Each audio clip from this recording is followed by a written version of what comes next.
आप सभी का इस 5वें संदेश में स्वागत है। इससे पहले के 2 संदेशों में मतलब तीसरे और चौथे संदेश में हमने जो मंडली में अनुचित शब्द, वाक्य, वाक्यांश बोले जा रहे हैं, उनके बारे में देखना आरंभ किया है। हमने देखा और जाना कि ये सारे शब्द, वाक्य, वाक्यांश जो हैं, एक मंडली विशेष से और उसके साथ जुड़े हुए एक व्यक्ति विशेष से आरंभ हुए हैं और वहाँ से वो फिर उस व्यक्ति और उस मंडली के साथ जुड़े हुए अन्य लोगों, अन्य मंडलियों में फैलते चले गए।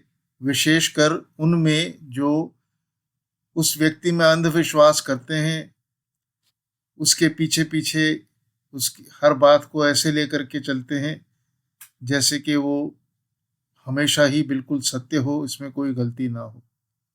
जबकि वो व्यक्ति स्वयं कितनी दफ़ा कह चुका है कि मैं बहुत गलतियाँ करता हूँ, मेरे द्वारा मेरा भी और मंडलियों का भी बहुत नुकसान हुआ है। जब हमने इन वाक्यांशों को, शब्दों को देखना शुरू किया कि ये सच है कि नहीं है, इनकी क्या अनिवार्यता है, इनकी क्या उपयोगिता है, तो हमने आरंभ इस बात से किया कि जो परमेश्वर के वचन को समझने के लिए कुछ मूलभूत, आधारभूत बातें होती हैं, उनके बारे में पहले देख लें कि उनके आधार के ऊपर अगर इन बातों का आकलन करें, इनको जाँचें, तो वो कहाँ खड़ी होंगी और जो हम विश्लेषण कर रहे हैं, वो सही भी है कि नहीं। तो पहले हमने अपने ग्राउंड वर्क को, अपनी इन बातों को बनाना शुरू किया कि क्या वास्तव में जो हम कर रहे हैं, वो अगर उसका आकलन करा जाए, तो उसका कोई आधार है कि नहीं। तो तीसरे संदेश में हमने देखा था कि परमेश्वर इस बात के लिए बहुत विशिष्ट है, पर्टिकुलर है कि उसके लोग उसके सामने कैसे आएँगे और उसकी आराधना कैसे करेंगे।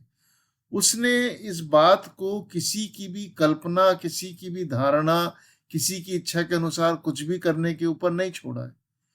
उसने वचन में ये बात स्पष्ट दिखाई है, खासकर हमने उदाहरण से देखा था कि इस्राएल की जंगल की यात्रा में मिलाप वाला तंबू बनाने और फिर बाद में सुलेमान द्वारा परमेश्वर का मंदिर बनाने में कि परमेश्वर ने एक-एक चीज़ क्या कैसे बनेगी उस सब का पूरा-पूरा विवरण दिया।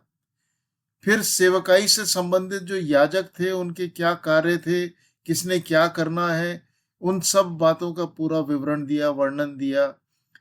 जो अलग-अलग तरह की सेवकाइयाँ थीं, उनका भी विवरण दिया। मतलब कहीं पे भी किसी भी मनुष्य की कल्पना के लिए परमेश्वर ने कोई भी बात नहीं छोड़ी है, वरन अपनी वचन में अपनी शिक्षाओं को साफ प्रकट कर दिया है कि कौन-सी शिक्षा को किस तरह से पालन करना है। फिर हमने ये भी देखा था कि परमेश्वर ने बड़ी कड़ाई से इस बात के लिए कहा है कि उसके वचन में ना तो कोई कुछ जोड़ेगा और ना ही कोई कुछ उसमें से निकालेगा।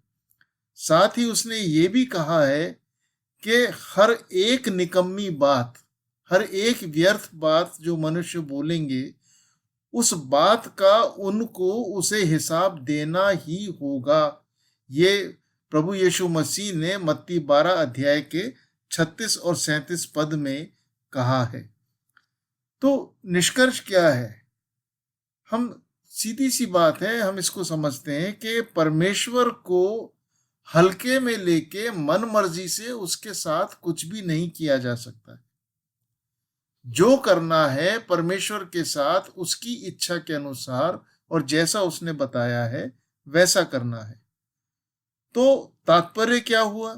तात्पर्य ये हुआ कि ऐसी हर चीज़, हर बात जो परमेश्वर के वचन में नहीं है, परमेश्वर के वचन से सुसंगत नहीं है, उसके साथ मेल नहीं खाती है, उसको ऐसे ही स्वीकार नहीं करना है।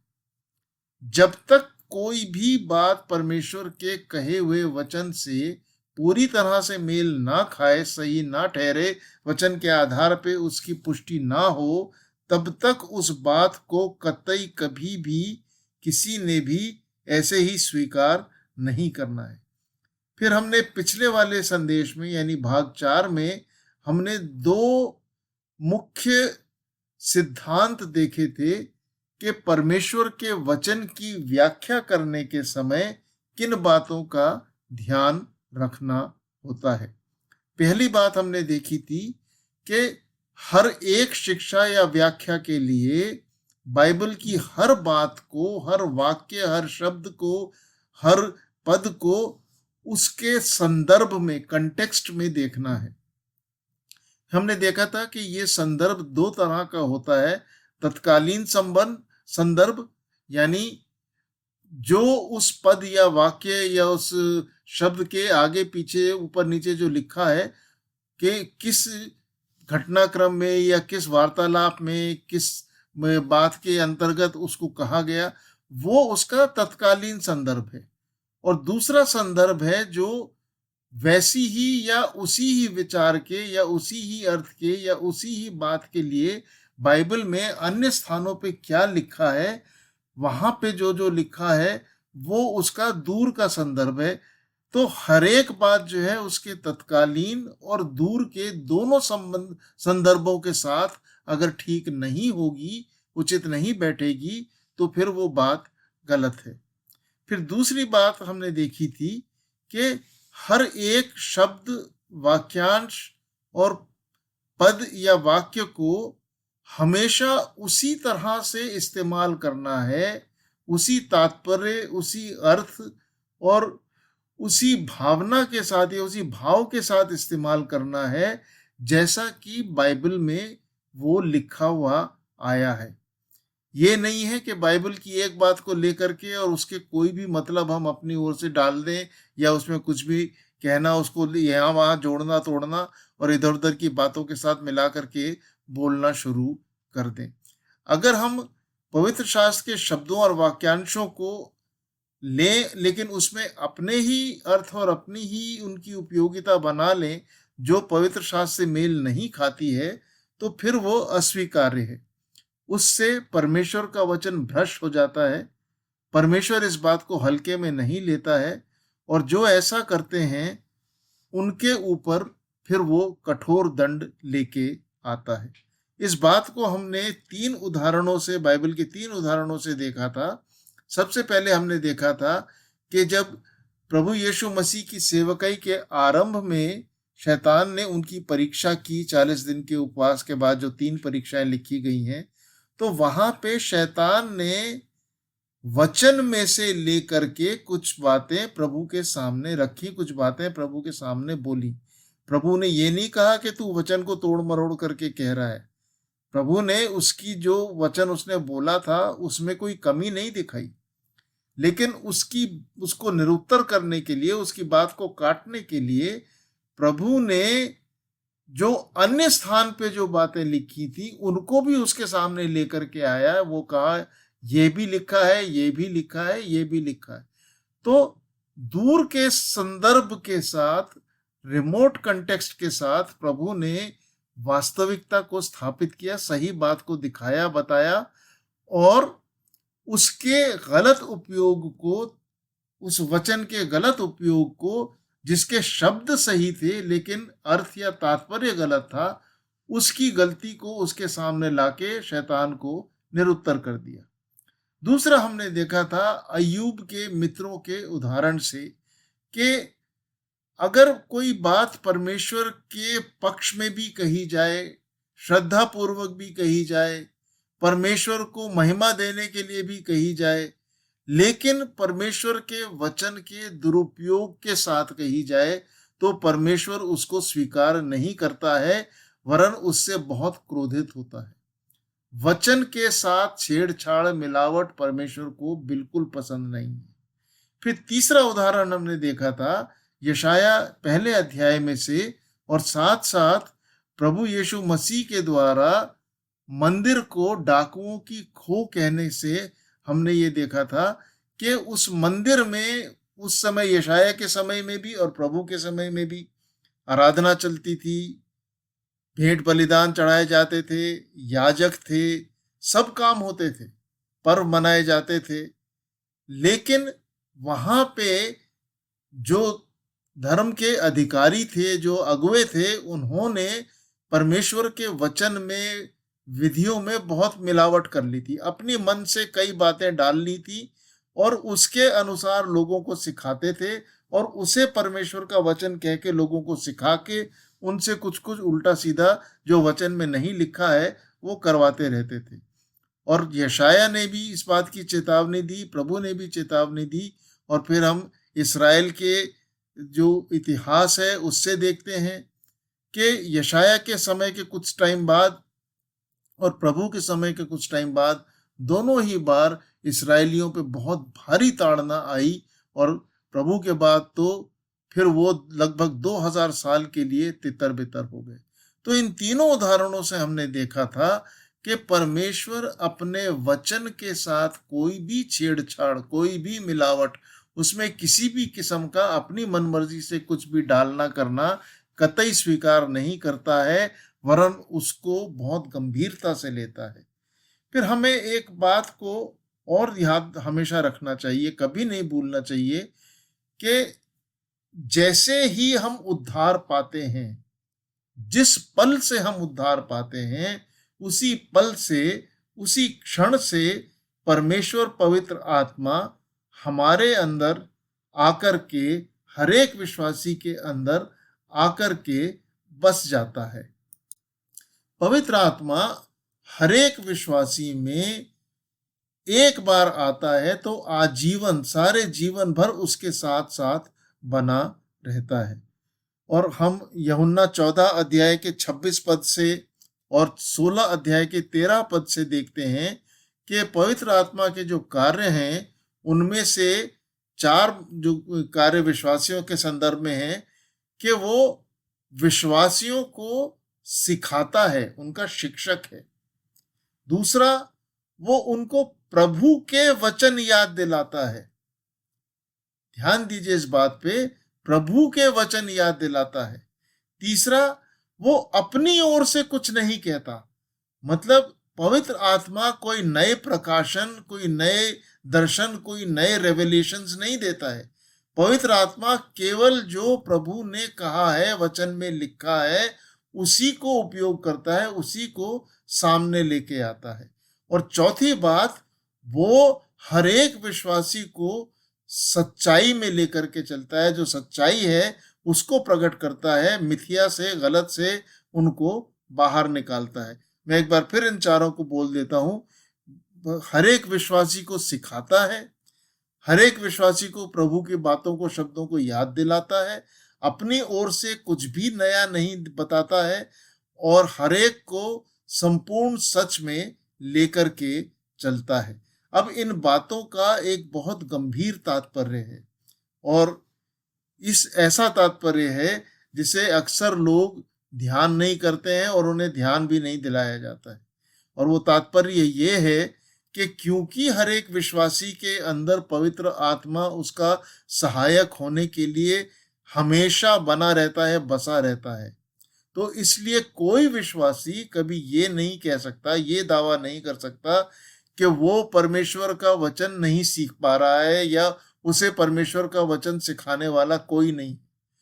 जब जब वो परमेश्वर पवित्र आत्मा के पास समर्पण और आज्ञाकारिता में आएगा, उसके चरणों में बैठेगा, तो परमेश्वर पवित्र आत्मा उसको उसकी आवश्यकता और सेवा के अनुसार उस वचन को, अपने जीवते वचन को अवश्य ही सिखाएगा। वो है ही इसीलिए ताकि वचन को सिखाए। तो कोई ये नहीं कह सकता कि मुझे वचन सिखाने वाला कोई नहीं है या मैं वचन को ठीक से सीख नहीं पा रहा हूँ। इसका यही तात्पर्य है कि वो परमेश्वर पवित्र आत्मा के साथ सही रीति से समय नहीं लगा रहा है, इसीलिए वो नहीं सीख पा रहा है। और दूसरी बात जो इसके साथ जुड़ी हुई ये है कि वो विश्वासी किसी गलत शिक्षा के लिए किसी दूसरे के ऊपर दोष नहीं लगा सकता कि ये गलत शिक्षा जो है मुझे उससे मिल गई थी, उसने पढ़ाई थी, उसने सिखाई थी, तो मैंने स्वीकार कर ली, मैंने मान ली। इस बात का वो कतई दावा नहीं कर सकता है, क्योंकि वो जो गलत शिक्षाओं के लिए परमेश्वर में लिखा गया है, हर एक बात को परखो और जो सही है उसे थामे रहो, पहला थिस्सलुनीकियों 5:21 में। फिर वो बेरिया के विश्वासियों के लिए कहता है कि क्योंकि वो परमेश्वर के वचन से परख के देखते थे कि पौलुस जो प्रचार कर रहा है वो पवित्र शास्त्र के अनुसार है कि नहीं, इसलिए परमेश्वर ने उनको भले विश्वासी कहा, औरों से अच्छे विश्वासी कहा। पहला कुरिन्थियों 14 अध्याय के 29 पद में मंडली के लोगों को ये आज्ञा दी गई है, निवेदन नहीं है, ये आज्ञा दी गई है कि जब कोई प्रचार कर रहा हो तो शेष मंडली के लोग परखें, परख कर देखें कि वो क्या कह रहा है, सही कह रहा है कि नहीं। तो जब पवित्र आत्मा आपके अंदर है, सिखाने वाला है, आपको हर एक चीज बताने, सत्य में ले जाने के लिए तैयार है, अगर आप उसके पास नहीं जा रहे हैं, अगर किसी के प्रति अंधविश्वास में आप मन मर्जी जो भी वो कहता रहे उसको ऐसे ही ग्रहण कर रहे हैं, परमेश्वर की अनाज्ञाकारिता कर रहे हैं, जब परमेश्वर ने आपको स्पष्ट कहा है कि हर एक बात को परखो, जांचो, अंधविश्वास मत करो, तो फिर आप कैसे सोच सकते हैं कि आप अपनी जिम्मेदारी से बच जाएंगे। वो व्यक्ति जिसने गलत शिक्षाएं दी हैं वो तो अपना हिसाब देगा, उसे तो देना पड़ेगा, लेकिन आप ये कह के नहीं बच सकते कि फलाने ने प्रचार किया था, उसने कही थी, इसलिए मैंने मान लिया। आप तो दोहरे दंड के योग्य हो गए, एक तो परमेश्वर को छोड़ करके मनुष्य के पीछे कर चलने के, और दूसरा परमेश्वर के वचन की अनाज्ञाकारिता करने के। जब परखने के लिए कहा था तो क्यों नहीं परखा, क्यों अंधविश्वास किया। तो इसलिए ये बहुत जरूरी है कि हम अच्छे से समझ लें कि परमेश्वर के वचन के साथ ना तो कोई खिलवाड़ हो सकता है, ना कोई उसमें अपनी मन मर्जी से कुछ भी डाल सकता है, ना कोई कुछ भी डालने के द्वारा किसी दूसरे को दोषी ठहरा सकता है, लेकिन हर एक को अपनी इस गलती के लिए जवाब देना पड़ेगा। आज से हम इन गलत शिक्षाओं को जांचने के लिए, इनका विश्लेषण करने के लिए कुछ पॉइंट्स को, कुछ बिंदुओं को देखना शुरू करेंगे जो इन गलत शिक्षाओं पे सामान्य रीति से सभी के लिए लागू होते हैं। आज हम सिर्फ 2 पॉइंट्स को देखेंगे और फिर अगले संदेश में उससे आगे चलेंगे। लेकिन इन पॉइंट्स को जो हम देख रहे हैं, जो सभी गलत शिक्षाओं के ऊपर सामान्य रीति से लागू होते हैं, यदि कोई सच्चे खुले दिल से, सच्चे मन से इनके ऊपर विचार करे, इनके बारे में सोचे, मनन करे, परमेश्वर से प्रार्थना करके, परमेश्वर के सामने नतमस्तक होकर के इनको सोचे, तो अपने आप ही उसको पता पड़ जाएगा कि सही क्या है, गलत क्या है, वो कहाँ से कैसे भरमाया गया है, किस तरह की गलत बातों में डाला गया है। लेकिन इससे भी आगे हम एक एक गलत शिक्षा को अलग अलग लेके भी चलेंगे, लेकिन पहले आज के संदेश में 2 पॉइंट्स और फिर इससे अगले संदेश में अगले पॉइंट्स लेकर के हम ये देखेंगे कि वो इन गलत शिक्षाओं पे सामान्य रीति से किस तरह लागू होते हैं और किस तरह से परमेश्वर का इन गलत शिक्षाओं के नाम पे द्वारा अपमान किया जा रहा है, परमेश्वर को तिरस्कृत किया जा रहा है और परमेश्वर के दंड को अपने ऊपर बुलाया जा रहा है, आमंत्रित किया जा रहा है, परमेश्वर को क्रोधित किया जा रहा है। और प्रियो, यही मेरा इस बात को उठाने के पीछे कारण है कि मुझे देख देख के, सुन सुन करके ये परेशानी होती है कि लोग अपने पैर पे कुल्हाड़ी मारने में क्यों तुले हुए हैं। जो गलत शिक्षाएं दे रहे हैं सो दे रहे हैं, बाकी लोग सुन समझ क्यों नहीं रहे हैं। और इसलिए अब मुझे इस तरह से इस बात को सामने लेके आना पड़ रहा है। अब पहला बिंदु जो आज हम देखेंगे वो ये है जांचने का, कि मैं आपके सामने बिंदु रख रहा हूं, आप इसको लागू करके देखिए। अपनी बाइबल उठा के रख लीजिए, उन लोगों के द्वारा बोले जाने वाले शब्दों को उठा के रख लीजिए।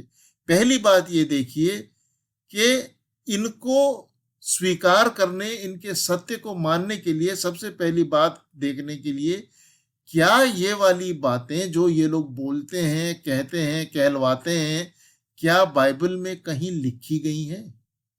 क्या उन शब्दों के रूप में जिनमें ये बोलते हैं, क्या ये बाइबल में कहीं लिखी गई हैं? कहीं पे बाइबल के किसी पात्र ने कभी इन बातों को उस तरह से प्रयोग किया है, उपयोग किया है, जैसा ये लोग कहते करते हैं, उन परिस्थितियों में भी जिनमें ये उन बातों को उपयोग करने के लिए कहते करते पड़ते हैं?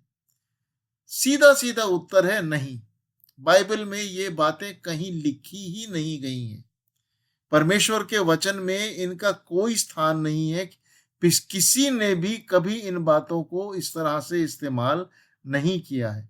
मंडलियों में ये बातें केवल एक व्यक्ति की समझ और व्याख्या के आधार पर, वो भी बाइबल के कुछ लेखों को उनके संदर्भ से बाहर निकाल के अपनी ही मर्जी से कुछ विशेष अर्थ देने के द्वारा ये मंडली में अनुचित बातें घुसी हैं, जिनको हम जब व्याख्या के साथ अलग अलग बातों को देखेंगे तो आप और गहराई से समझने पाएंगे। तो दूसरे शब्दों में अगर हम कहें तो इन वाक्यांशों का, इन शब्दों का, इन अनुचित बातों का जो प्रयोग है वो परमेश्वर के वचन को तोड़ मरोड़ के प्रस्तुत करने का, मैनिपुलेट करने का एक उदाहरण है। वो परमेश्वर के वचन में शब्द जोड़ने का, अर्थ जोड़ने का एक उदाहरण है, जो हमने देखा है, जैसे यशाया में देखा था कि और प्रभु यीशु मसीह ने मंदिर के विषय में कहा था, वो परमेश्वर के वचन को भ्रष्ट करना है। और जो वचन भ्रष्ट हो जाता है, परमेश्वर उसे स्वीकार तो करता नहीं है, लेकिन उससे क्रोधित बहुत होता है और उस क्रोध में एक भारी दंड भी वो देता है। दूसरी बात जो आज हम देखेंगे वो ये है कि क्या इन शब्दों को, इन वाक्यांशों को बाइबल के बाहर किसी और व्यक्ति ने कभी कहीं इस्तेमाल किया है? मंडलियों में जो चल रहा है, जिस व्यक्ति के द्वारा, जिन अगुओं के द्वारा ये बातें डाली गई हैं, इन मुट्ठी भर लोगों को छोड़ करके क्या कभी किसी evangelical, non pentecostal, non charismatic परमेश्वर के दास ने कभी इन बातों का उपयोग या प्रयोग कहीं पे भी किया है? जरा सा भी आप दिमाग पे जोर देंगे तो तुरंत आपके सामने उत्तर आएगा। किसी भी प्रभु के evangelical, non pentecostal, non charismatic दास ने कभी इन बातों का कहीं पे भी इस्तेमाल नहीं किया है। ये सिर्फ एक व्यक्ति के द्वारा फैलाई गई, मुट्ठी भर लोगों में फैलाई गई बातें हैं, जिनका इस छोटी सी गुट के अलावा और कहीं कोई उपयोग नहीं है। आप सोच के देखिए, लगभग 5 साल से जूम मीटिंग्स चल रही हैं और बहुत सारे परमेश्वर के दास अद्भुत वचन लेकर के आए हैं, अद्भुत शिक्षाएं लेके आए हैं और बहुत गूढ़ बातें हमको उन शिक्षाओं में, उन वचनों में सिखाई गई हैं। लेकिन उनमें से किसी ने कभी क्या इनमें से कोई सी एक बात भी इस्तेमाल करी? यहां तक कि मंडली से जुड़े हुए लोगों में भी कभी क्या किसी ने इन बातों की इस्तेमाल किया? राजकुमार भाई हमारे सामने सालों से इतने उत्तम संदेश लेकर के आ रहे हैं, गूढ़ बातों को इतने सीधे शब्दों में बता रहे हैं, समझाते चले आ रहे हैं। क्या आज तक उन्होंने इनमें से कोई भी वाक्यांश कभी इस्तेमाल किया? हमारे बीच में रायलू भाई आते हैं, क्या उन्होंने कभी ऐसा किया? वो तो मंडली के साथ सालों से जुड़े हुए हैं। हमारे भाई में बीदर के देवदास भाई आते हैं, हमारी पवित्र महासभाओं में वो हमारे स्पीकर रहे हैं, इतने उत्तम प्रभु के दास हैं, कितनी उनकी मिनिस्ट्री और साख है, क्या उन्होंने कभी इस्तेमाल किया? अभी कुछ समय पहले हेब्रोन मंडली से संबंधित भाई आनंद प्रभु दास आए थे, क्या उन्होंने इस तरह के कोई वाक्यांश इस्तेमाल किए? मंडलियों के बाहर आज तो ये सुविधा है कि आप ऑडियो में, वीडियो में, लिखित उसमें, ऑनलाइन पे पुराने पुराने जो परमेश्वर के दास सेवक हैं उनके वचनों को देख सकते हैं। आप देखिए, सोचिए, समझिए। Billy Graham, John MacArthur, D L Moody, Spurgeon, Leonard Ravenhill, किसी भी दास का नाम उठा करके देख लीजिए जो non Pentecostal non charismatic groups का इवेंजेलिकल दास है। क्या कभी किसी दास ने इनमें से कोई भी शब्द, वाक्य, वाक्यांश इस तरह से इस्तेमाल किया जैसे ये लोग कर रहे हैं, करवा रहे हैं? यदि नहीं तो क्यों नहीं? क्या ये सोचने का विषय नहीं है? क्या ये सोचने का विषय नहीं है कि अगर लोग इन बातों को नहीं इस्तेमाल करते आ रहे हैं तो क्यों नहीं कर रहे हैं?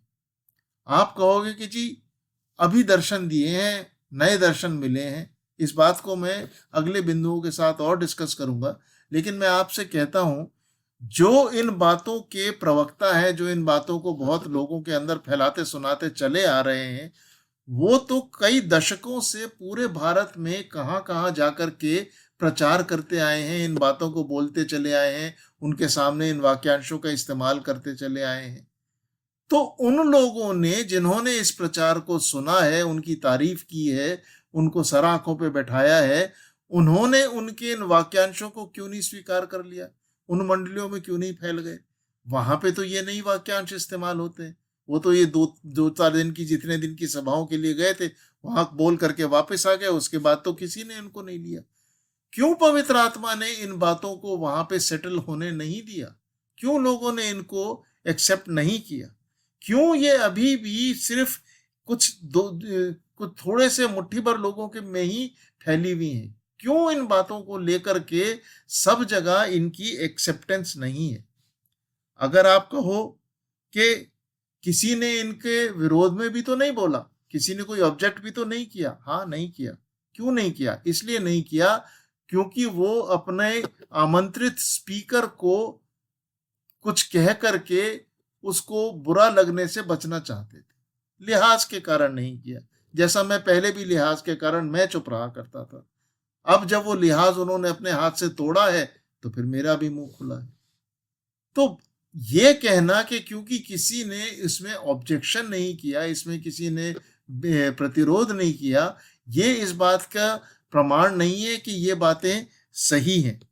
दूसरी बात, साथ ही साथ ये कह देना कि भाई ठीक है, आप अगर पसंद नहीं करते, आपको पसंद नहीं है तो आप मत बोलो। हमें अच्छा लगता है, हमें पसंद है, हम इस बारे में सोचते हैं कि ये सही है तो हम बोलते हैं। आपको नहीं पसंद है, आप मत बोलो। ये इस बात का समाधान नहीं है। आप अगले बिंदुओं में देखेंगे कि कितनी गंभीर परिणाम, कितने मतलब परमेश्वर के ऊपर किस तरह का इनके कारण बात आ रही है। तो इतनी सी बात कह देने से कि आपको पसंद नहीं तो मत बोलो, हमें पसंद है हम बोलेंगे, समाधान नहीं हो जाता। बल्कि वो ये इस बात को दिखाता है कि स्वयं आपके मन में इन बातों के प्रति कोई कन्विक्शन नहीं है। अगर आपके अंदर एक कन्विक्शन होती, एक प्रतिबद्धता होती, आपको लगता कि नहीं ये सही है, क्या आप सही सुसमाचार के पीछे जी जान से नहीं लड़ जाते? क्या आप सही सुसमाचार को बताने समझाने के लिए व्यक्ति के साथ मेहनत नहीं करते? तो अगर आपको ये बातें बिल्कुल उतनी सही, आपके मन में आपका विवेक इनको उतना सही कहता, तो आप इसको इतने हल्के में नहीं टालते। फिर आप भी उसको कन्विंस करने के लिए, उसको जताने के लिए कि नहीं ये बात बिल्कुल सही है, वचन से सही है, वचन में देखो ये ऐसा लिखा हुआ है, वचन में इस तरह से लिखा है, लोगों ने इस तरह से किया है, आप किसी ना किसी तरह से कन्विंस करते। क्योंकि आप कन्विंस नहीं कर पा रहे हो, नहीं कर रहे हो, यही इस बात को दिखा रहा है कि आप स्वयं भी इस बात से पूरी तरह से कन्विंस्ड नहीं हो कि ये बातें सही है कि नहीं। आज हम यहाँ पे ही रुकते हैं। अगले मैसेज में यहाँ से आगे चलेंगे और कुछ और बातों को देखेंगे जो आपको दिखाएंगी कि ये परमेश्वर के ऊपर किस तरह से उसको बुरा कह रहे हैं, उसके विरोध में जा रहे हैं, उसके वचन के विरोध में जा रहे हैं। तो प्रभु करे कि आप परमेश्वर के वचन की खराई और सच्चाई का पालन करने वाले हों, व्यक्ति के पीछे आंख मूंद के अंधविश्वास करके चलने वाले ना हो, व्यक्ति के वचनों के पीछे चलने वाले ना हो। प्रभु के पीछे चलें, प्रभु के वचनों के पीछे चलें, और प्रभु की आत्मा से सीखें, ताकि सही बात जैसा वो सिखाता है उसको समझ सकें। प्रभु आपकी अगुवाई करे। सबको जय मसीह की।